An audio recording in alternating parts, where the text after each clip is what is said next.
যে আজকে যে চালের যে সংক্রান্ত বিষয়গুলা হাজী মতিউর রহমান সাগরের বিরুদ্ধে আসছে, এই অভিযোগটা যখন উঠছে সেই সময় উনি প্রবাসী ছিলেন এবং আমাদের জানা মতে আমরা তো এই এলাকারই সন্তান, সেই সব চাল নিয়ে এগুলো নিয়ে কোনোদিন মতিউর রহমান সাগর গরিবের হক মেরে খাওয়ার কাজ উনি কোনোদিন করে নাই। আর এই যে অভিযোগ আসছে এটা উদ্দেশ্যমূলক এবং পূর্ব পরিকল্পিত ষড়যন্ত্র। এগুলোই আমরা মনে করি যে তার বিরুদ্ধে যারা এগুলো করতেছে তাদেরকে বলবো আপনারা এই কাদাছড়ি না করে আপনারা যদি তার নামে এরকম কোনো অভিযোগ পান আমরাও তার বিরুদ্ধে ব্যবস্থা নেব যদি সেই অভিযোগ প্রমাণিত হয়। যদি প্রমাণিত না হয় তাহলে তার বিরুদ্ধে এরকম পিছনে কথা বইলা একজন ভালো মানুষের সম্মান নষ্ট করাটা মোটেও ঠিক না।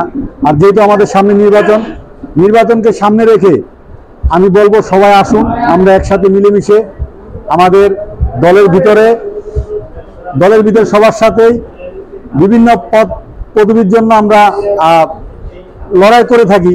এ বলে যে আমরা কারো ক্ষতি করব, কারো ব্যক্তিগত বিষয় নিয়ে কারো ক্ষতি করব, এখান থেকে আমাদের পথে ফিরে আসা দরকার।